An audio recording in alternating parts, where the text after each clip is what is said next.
Amém, irmãos? Graças a Deus nós já louvamos o nome do Senhor. Aleluia. E o Espírito Santo já recebeu o louvor das nossas vidas essa noite. Amém? Eu quero falar com você nessa noite acerca de algo de repente que a gente ainda não comentou acerca. Já falamos de diversas maneiras, de outras maneiras, mas do jeito que eu vou falar hoje, eu acho que ninguém ainda falou não. Nós vamos falar a respeito do valor da família e da aferição pela palavra, amém? E de repente parece um negócio meio complicado, meio fora do contexto, mas Deus pôs no meu coração o seguinte, que é importante a gente estar sempre aferindo a nossa família com a palavra e a nossa vida o tempo todo, né? Mas o que é isso? O que é aferir? Nós vamos entender rapidamente o que é isso aqui.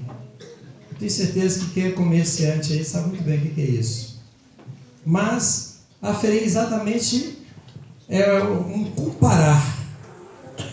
Existe de fora aí o Inmetro que trata de uma linha de investigações, por exemplo, acerca de balanças, por exemplo, bombas de combustíveis, ficam avaliando para ver se o serviço que está passando por ali está sendo um serviço honesto, se as bombas estão exatamente produzindo, ou seja, vendendo um produto puro, se as balanças que tem nos nossos mercados por aí, se é material de primeira mesmo, se está pesando exatamente aquilo que estão vendendo, ou se está vendendo conforme uma historinha que eu ouvi um tempo atrás, na sala de aula, na hora da matemática, o professor, de repente alguém de vocês já ouviram isso, o professor falou assim, alunos,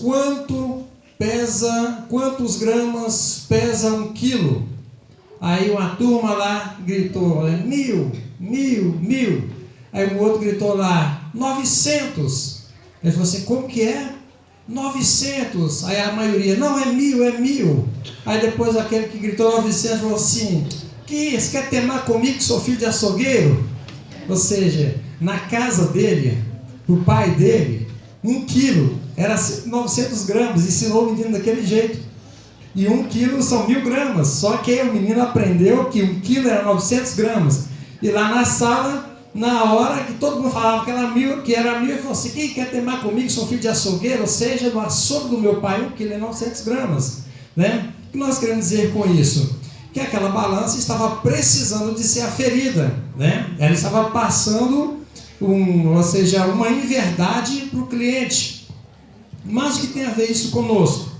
Interessante que, assim como os objetos que nós usamos para medir, para pesar, assim como eles precisam de algo para medir se ele está preciso, se o seu serviço está preciso, se está correto, se está fiel, nós também somos um veículo que nós também temos um documento de aferição. Nós temos a Bíblia Sagrada, que nós precisamos, sempre, tudo quanto nós vamos fazer, nós precisamos dar uma conferida para ver se é exatamente isso, se está equilibrado com a palavra. Amém? Então, eu gostaria que vocês meditassem comigo em alguns textos aqui, em nome de Jesus.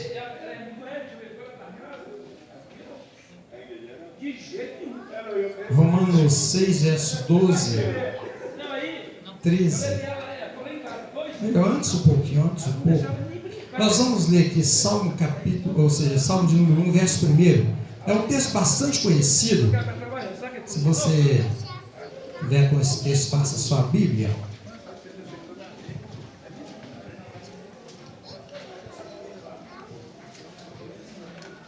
Glória a Deus. Olha só o que o salmista está nos falando nesse primeiro momento do salmo aqui, no número 1. Você encontrou, amém?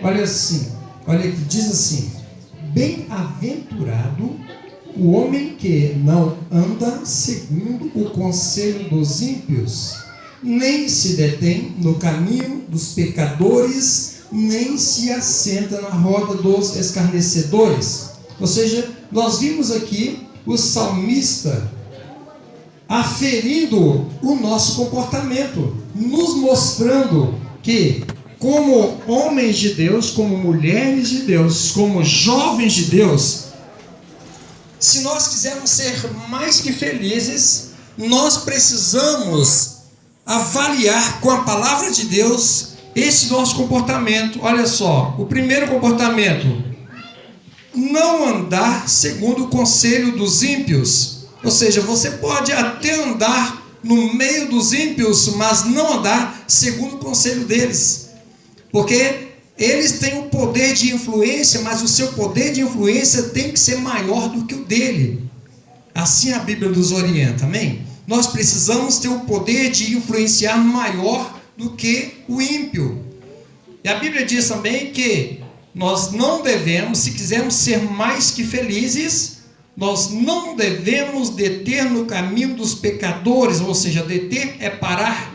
Nós podemos andar, passar pelo caminho onde estão os pecadores, mas nós não devemos parar para participar das suas reuniões. Por quê? Com certeza as suas reuniões estão recheadas de coisas que ferem a santidade de Deus. Mas como nós, eu e você, somos pessoas que andamos conforme a palavra, nós não vamos parar no caminho dos pecadores. É a palavra que nos orienta, é a palavra que está nos aferindo: olha, você não deve fazer isso. Ou seja, é comparando. Nós lemos um texto no início, e aquele texto estava nos chamando a atenção para sermos um modelo, né? Seja o exemplo dos fiéis. Ser o exemplo é exatamente ser essa referência. Então, quando as autoridades saem para fazer uma averiguação desses equipamentos por aí, eles têm uma referência fiel, para que eles saibam se aquele equipamento ele está trabalhando fielmente ou não. Por isso, no livro que nós lemos aqui, em 1 Timóteo 4, do versículo 12 em diante, nós vimos ele falando que, o apóstolo Paulo falando que nós precisamos ser o padrão, a referência dos fiéis no trato, né, no nosso linguajar, no amor, na fé, em todo o nosso procedimento. Nós precisamos ser essa referência. Ou seja, então, se eu sou a referência, eu sou o instrumento de aferição do meu próximo. Por isso que Deus falou com Abraão que Abraão ele deveria ser uma bênção. Ser tu uma bênção. Por quê? Ele falou que ele seria pai de inúmeras nações, muitas nações, e essas nações iriam observar a atitude, a postura de Abraão. Se Abraão ele foi uma bênção, eu quero ser assim como foi Abraão. Abraão foi uma bênção nas mãos de Deus. Eu também quero ser assim. E que nós possamos fazer exatamente isso. Usar sempre a palavra para avaliar se o seu comportamento está equilibrado com a palavra. Amém? Amém. O texto ainda diz assim: olha, bem-aventurado também aquele que não se assenta na roda dos escarnecedores. Nós todos sabemos muito bem que escarnecedores são aquelas pessoas que falam mal de Deus, falam mal daqueles que amam a Deus, falam mal de você que fala de Jesus, falam mal de você porque você é cristão, porque você fala que vai para o céu, e eles ficam bem na cabeça achando que você está louco. Ficam falando mal, quem sabe, da sua família, porque quem sabe desde pequeno você foi criado no Evangelho, está esperando Jesus até hoje, e Jesus não voltou. Quando você fala que Jesus vai voltar, eles ficam achando que você está jogando pedra no avião, achando que você rasga dinheiro. Por quê? Não existe coisa. Como que esse povo fica pensando uma coisa dessa? Queridos, nós temos uma referência. O próprio Jesus nos deu essa segurança, amém? Ele nos deu essa certeza. Nós podemos ficar sossegados, tranquilos, que Jesus, ele está às portas e a qualquer momento ele há de voltar para levar a sua igreja, mas precisamos estar vivendo conforme a palavra, equilibrados conforme a palavra. Nós não devemos ser mais do que a palavra nos orienta, porque senão estaremos fora dela. Amém? Se você fizer além daquilo que a palavra está mandando, você está fora da palavra. Nós precisamos fazer tudo conforme a palavra nos orienta. Amém?